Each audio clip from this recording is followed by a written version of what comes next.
Hello, and welcome to Life Diaries, a space where the pages of life open up, one story at a time. These are tales written by experience, spoken from the heart. Take a moment for yourself, and let's begin.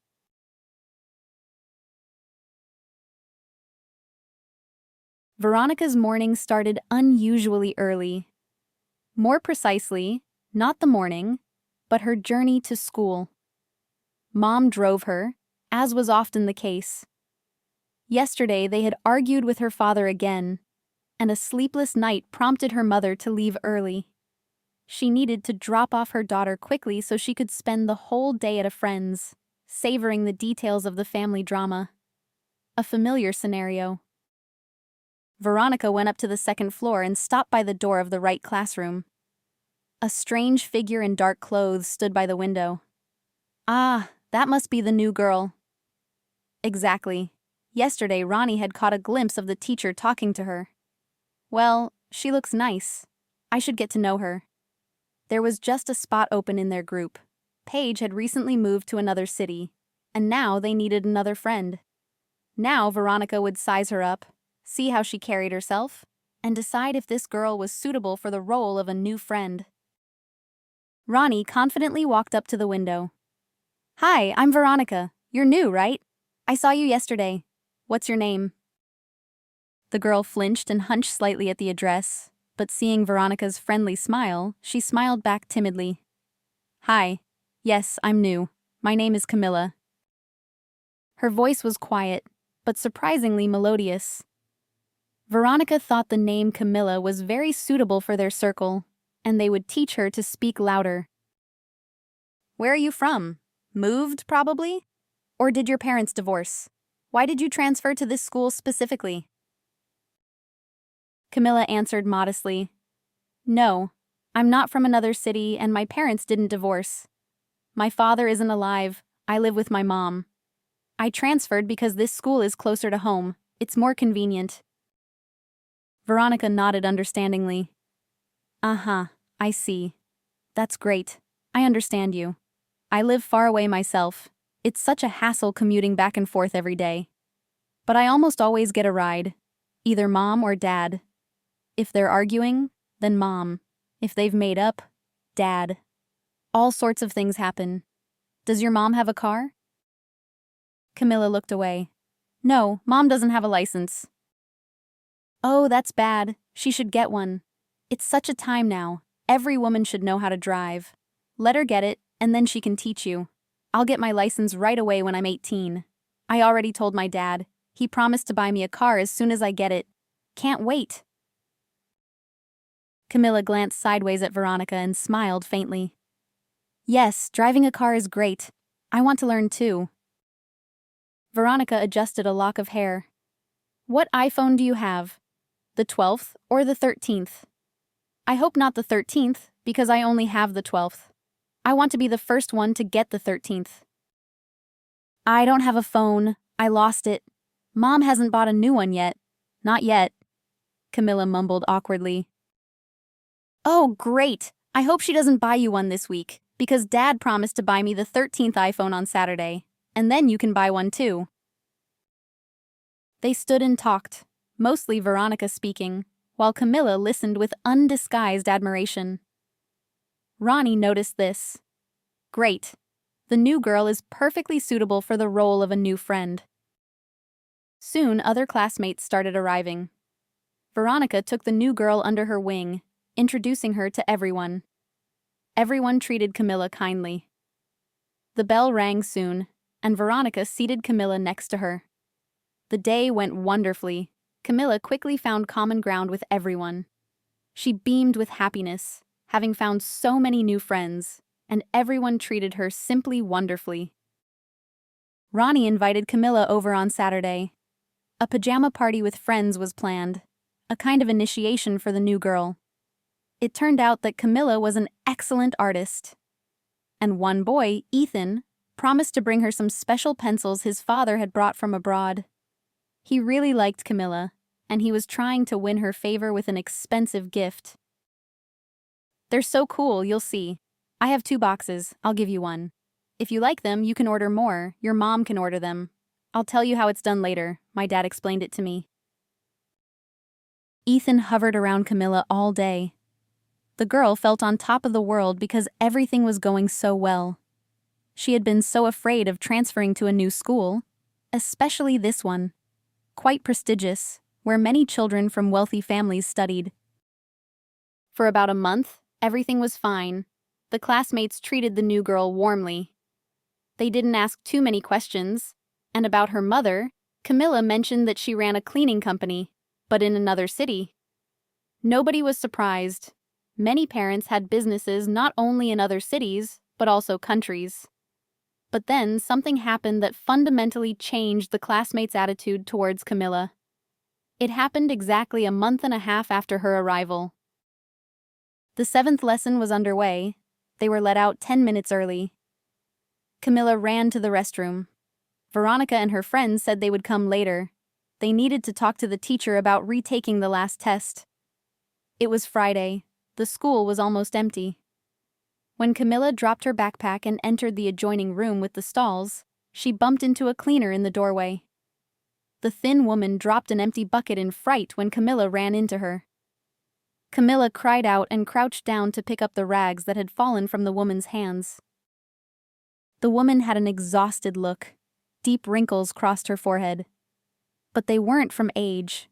The woman was still young, only 35. These were traces of grief and hardship, of hard labor. She had to work hard at the lowest-paying job to support herself, her daughter, and her sick, disabled mother. This was Camilla's mom, and she worked as a cleaner at this school.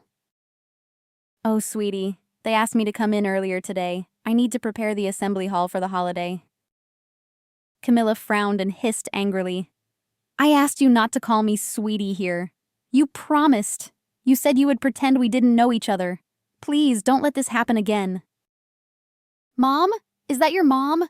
Your mom is a cleaner?" A voice rang out from behind the girl. Camilla turned pale. She slowly turned around and saw Veronica and their friends.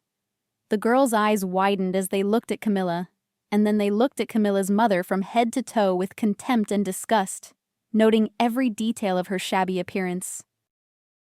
Camilla hoped this fact wouldn't affect their relationship. After all, she had already made friends with everyone. Everyone treated her well. But her hopes were dashed when Veronica looked at her. In that look, Camilla read such disgust and anger that she understood. It was over. These girls would no longer be friends with her. Silence fell. The bell could be heard ringing. Veronica stirred and stepped back, gesturing to her friends. "Okay, we should go. I have a party tomorrow, and I need to get ready with my friends, Adeline and Diana." Veronica emphasized the words, "my friends, Adeline and Diana," clearly indicating that Camilla was no longer one of them. It was over. The girls hurried out of the restroom, giggling and whispering, and Camilla knew they were talking about her. The girl stood, her shoulders slumped powerlessly. Camilla so wanted to fit in at this school. A flicker of hope remained that Veronica was just offended. In the evening, Camilla would call from her old phone, which she didn't even bring to school, and ask her not to tell anyone about what she had seen. Maybe Veronica would agree not to reveal her shameful secret, and nobody else would find out. Even if she was no longer Ronnie's friend, at least the others in the class would treat her the same way. Camilla turned to her mother and exclaimed angrily, "I warned you. I told you that if the same thing happened again as in the other school, I don't know what I'd do to you. You ruined everything again. How I hate you. You ruined my whole life. Everything was starting so well here, and again it's like you're doing everything on purpose." The woman clasped her hands in front of her. "But I didn't mean to, Camilla. It wasn't on purpose. I love you more than life itself. Please don't say such terrible things." Camilla grabbed her bag and ran out, leaving her mother alone in the restroom. All evening Camilla called Veronica, but she didn't answer. And then a message arrived. Veronica stated that the party was still on, and they were waiting for Camilla tomorrow evening at the appointed time. And Camilla was so happy. It meant they had forgiven her lie. It meant they would still be friends with her. It meant things weren't as bad as she had thought. The next day, Camilla arrived at Veronica's party on time.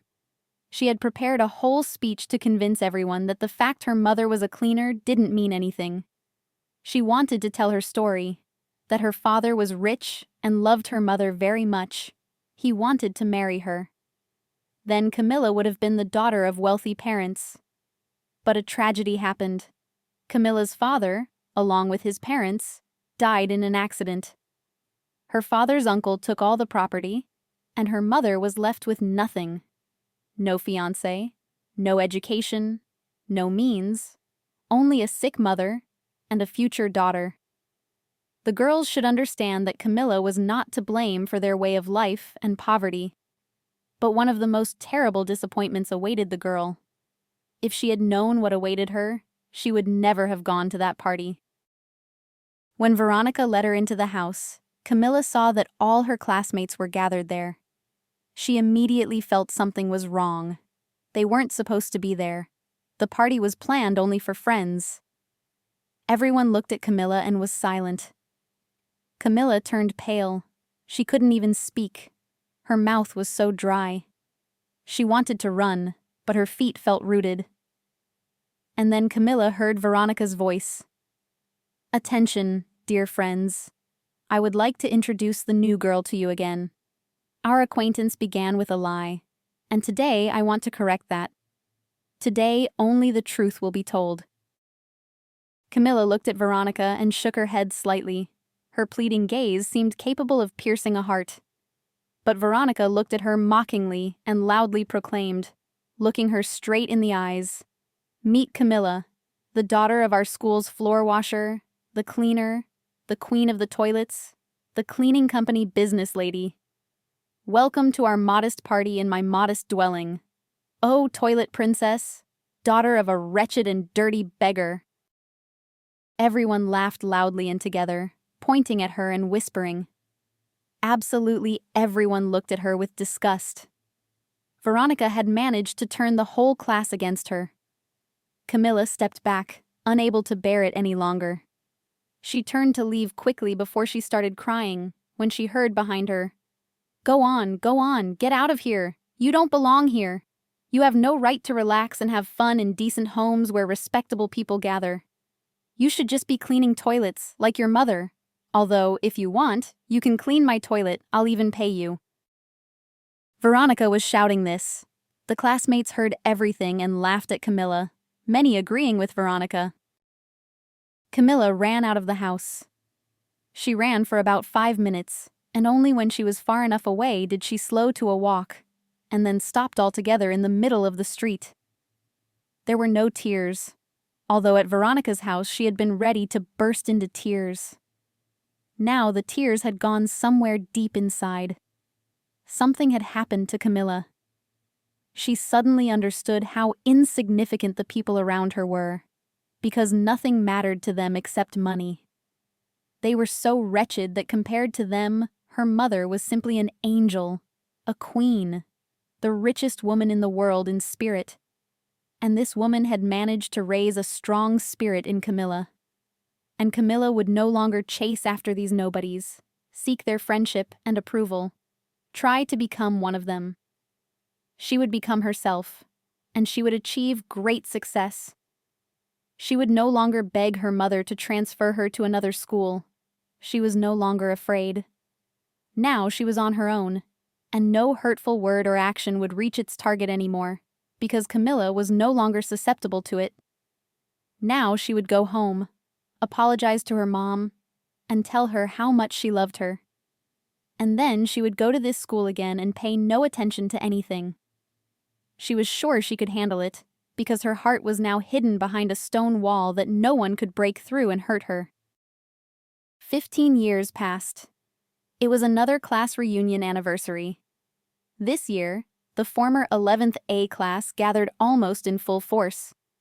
Their class teacher had been seriously ill in the autumn. Many thought she wouldn't survive, but she recovered, and everyone decided to give her a surprise, to gather together to make her happy. What is life? One moment a person is there, the next they are not. You must cherish every moment. They gathered at the school, in their former classroom. All grown men and women now, they approached each other, greeted each other, hugged, laughed, joked, remembering their childhood and youth. Mrs. Smith kept wiping away tears. She was so happy to see each of her beloved students. In half an hour, they were supposed to go to the restaurant they had booked for the evening. And suddenly, a stunningly beautiful, elegant woman entered the room. She was dressed so luxuriously, yet without ostentation, that it immediately caught the eye. Veronica, standing nearby, greedily examined the expensive jewelry on her hands and her fur coat. God, it cost a fortune. Exactly. Who is this? She must have mistaken the room. She definitely didn't study in their class, and she clearly looked a couple of years younger. But then Veronica's eyes met the girl's, and she froze. There was something painfully familiar in that gaze, as if she had seen it somewhere before. And then the girl, looking intently at Veronica, approached her with an elegant gait. The click of the heels of her expensive suede boots echoed clearly through the room. Complete silence fell. Everyone watched the stranger intently. And the girl, coming right up to Veronica, said quietly, but with a clear intonation, "Hi, Veronica. Don't you recognize me?" Veronica recognized that voice immediately. It was the same as it had been more than 15 years ago. It was Camilla, the daughter of the school cleaner. God, how was this possible?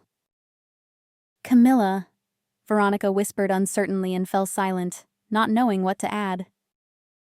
Camilla smiled. "Yes, you recognized me. I haven't changed at all, have I?"